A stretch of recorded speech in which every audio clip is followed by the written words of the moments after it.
Hello friends, आज के इस वीडियो में मैं आप सभी को जामिया मिलिया इस्लामिया यूनिवर्सिटी के बीटेक के एडमिशन से रिलेटेड काफ़ी इंपॉर्टेंट चीज़ें बताऊंगा। जिनका सिलेक्शन हो गया है राउंड 2 में उनके लिए भी, और जिनका सिलेक्शन अभी तक नहीं हुआ है उनके लिए भी। और साथ ही ये बताऊंगा कि कितने राउंड्स अभी आएंगे, स्पोर्ट राउंड भी कितने आएंगे या आएगा या नहीं, वो सारी चीज़ें ही बताऊँगा और काफ़ी सारे डाउट्स भी क्लियर करूँगा और कुछ इंपॉर्टेंट चीज़ें ही बताऊँगा। सो वीडियो स्टार्ट करते हैं। तो देखो, सबसे पहले उनकी बात कर लेते हैं जिनका राउंड 2 में फर्स्ट टाइम सिलेक्शन हुआ है। अभी जिसका सिलेक्शन नहीं हुआ है उनके बारे में भी इसी वीडियो के अंदर आगे बताऊंगा। जिनका राउंड 2 में फर्स्ट टाइम सिलेक्शन हुआ है उनको देखो, आपको एडमिशन करवाना ज़रूरी है अगर आप चाहते हो कि आप जामिया में एडमिशन लो।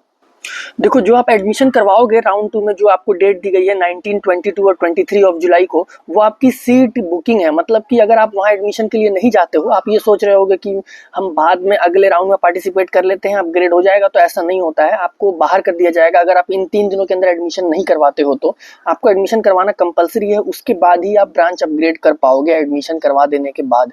वो यार एक तरह से सीट बुकिंग, अगर आपने एडमिशन करवा लिया, यानी कि जैसे कि आप जोसा में देखते हो या फिर जैक दिल्ली में, अगर आपको किसी भी राउंड में फर्स्ट टाइम सीट अलॉट होता है तो आपको सीट की फीस देनी पड़ती है, सीट बुकिंग जिसको बोलते हैं।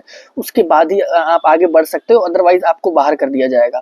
दूसरी बात यहाँ पर हम बात कर लेते हैं ब्रांच अपग्रेडेशन कैसे होगा। तो पहले आपको एडमिशन करवाना है, डॉक्यूमेंट्स देने हैं, बाद में आपको एक फॉर्म मिलता है या आपको लेना पड़ता है जिसमें आप ब्रांच अपग्रेडेशन का होता है, उसको फिल करके सबमिट करना रहता है। फिर नेक्स्ट राउंड्स में जिस भी राउंड में आपका अपग्रेडेड ब्रांच का कट ऑफ आप क्लियर करते हो तो आपको वो ब्रांच मिल जाएगा। अब यहाँ बात कर लेते हैं जिनका सिलेक्शन नहीं हुआ है। देखो, जिनका सिलेक्शन हुआ है अभी उनके लिए भी आगे काफ़ी सारी चीज़ें बताऊंगा। जिनका सिलेक्शन नहीं हुआ है, एक बार देखो आप ध्यान से अदर कैटेगरीज में अपना जाकर देखो, अदर ब्रांचेस में। जैसे कि सपोज अभी एक केस आया था, और ये हर साल केस आता है कि मुस्लिम ओबीसी स्टूडेंट को मुस्लिम कैटेगरी में डाल दिया, मुस्लिम को जनरल कैटेगरी में डाल दिया। तो आप सभी कैटेगरीज में अपना रोल नंबर एक बार चेक करो, 2-3 बार चेक करो। थोड़ी सी मेहनत की बात है, क्योंकि अगर नाम किसी भी कैटेगरी में दिया है और अगर आपने सिर्फ अपने कैटेगरी में चेक किया तो आप मिस कर जाओगे, फिर आप बाहर हो जाओगे। इस बात का ध्यान देना है।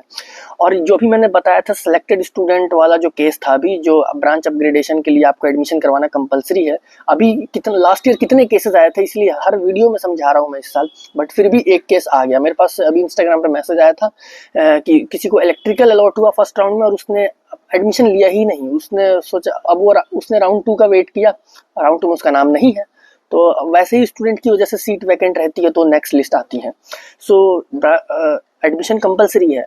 अब बात कर लेते हैं कि कितने राउंड्स आएंगी। तो देखो, इसमें कोई फिक्स नहीं होता जोसा की तरह, इसमें फिर भी मैं आपको बताऊंगा कितने राउंड्स आएंगे। 2 राउंड तो अभी तक आ चुके हैं, जो नेक्स्ट राउंड आएगा पक्का आएगा, बिल्कुल आएगा। अब किसी भी कैटेगरी में सीट फुल नहीं हुआ है तो 2 से 3 और राउंड आएंगे, यानी 4-5 नॉर्मल राउंड्स आ सकते हैं, एवरेज 4 लेकर चलो।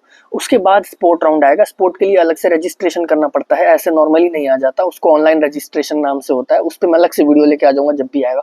उसके क्या क्या क्राइटेरिया है, कौन कर सकता है स्पोर्ट रजिस्ट्रेशन, वो भी मैं उस पर वीडियो लेके आऊंगा, जब क्योंकि नोटिस है हर साल अलग अलग होता है। सो इस बात का ध्यान देना है। साथ ही यहाँ पर हम बात कर लेते हैं कि स्टूडेंट का कमेंट आया था कि उसको आईआईटी पटना में सिविल मिल रहा है और यहाँ पर जामिया में सीएस। तो देखो यार, आईआईटी पटना के सिविल आंख बंद करके ले लो, अगर आपको ब्रांच से मतलब नहीं है तो।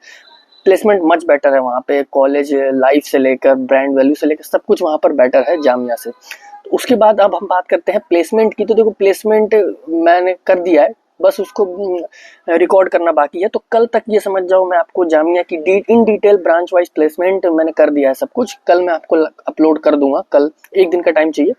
उसके बाद आप देख लेना, बहुत शॉकिंग प्लेसमेंट आप बोल सकते हो। सीएस से बेटर 2-3 और ऐसे ब्रांचेज है जिनकी प्लेसमेंट अच्छी गई है, और सीएस की इवन इतनी अच्छी नहीं है, लास्ट ईयर बहुत अनसर्टेन है, वो आपको कल पता चल जाएगा।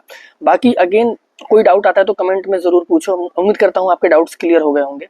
अब देखो, जिसका फर्स्ट या सेकंड पहली बार सेल्फ फाइनेंस अलॉट हुआ, उसके बाद रेगुलर पे अपग्रेड हो गया, तो उनको ऑब्वियसली यार 1.5 लाख से डायरेक्ट 16-17,000 फीस है, तो उनको रिफंड तो मिलेगा ही मिलेगा। ऐसा थोड़ी होता है कि पूरे 1.5 लाख रख लेंगे, वो रिफंड मिलता है, उनकी भी पॉलिसी है। बट एक बहुत अच्छी चीज़ नहीं कहेंगे इसको, खराब चीज़ करा है जामिया ने, कि अपने प्रोस्पेक्टस में कुछ भी ऐसा बताया नहीं है कि सेल्फ फाइनेंस, जब इन्होंने प्रोवाइड कराया है सेल्फ फाइनेंस इस साल बीटेक में, तो बताना चाहिए इनको कि आगे का क्या है, मतलब कि रिफंड पॉलिसी कैसी है, और उसके बाद कहाँ से क्या करेंगे, क्या मतलब फर्स्ट टाइम में हमें देना पड़ेगा, क्योंकि बहुत सारे ऐसे डाउट आ रहे हैं। हालांकि आपको रिफंड मिल जाता है, बट ये थोड़ा सा अजीब सा है, पहले पैसे दो फिर वापस लो, या तो सब ब्रांचेस की फीस सेम कर दो, या सीट एक्सेप्टेंस फीस फिक्स कर दो किसी की, उसके बाद जो है आप दे सको। सो यहाँ पर हमारी वीडियो कंप्लीट हो जाती है। वैसे रिफंड तो मिलता ही है। कुछ भी डाउट आता है कमेंट में पूछो या फिर इंस्टाग्राम पर भी, मेरी इंस्टाग्राम आईडी की लिंक आपको डिस्क्रिप्शन में मिलेगी। आप मुझे अगेन इंस्टाग्राम पे डीएम करो, क्योंकि काफ़ी सारे डीएम आते हैं तो आपके मैसेजेस नीचे चले जाते हैं। और सब्सक्राइब करने के बाद बेल आइकन प्रेस कर देना, क्योंकि ऐसी इंपॉर्टेंट वीडियोज़ मैं डेली लेके आता हूँ। बाकी मिलते हैं कल की एक और ऐसी ही इंपॉर्टेंट वीडियो में।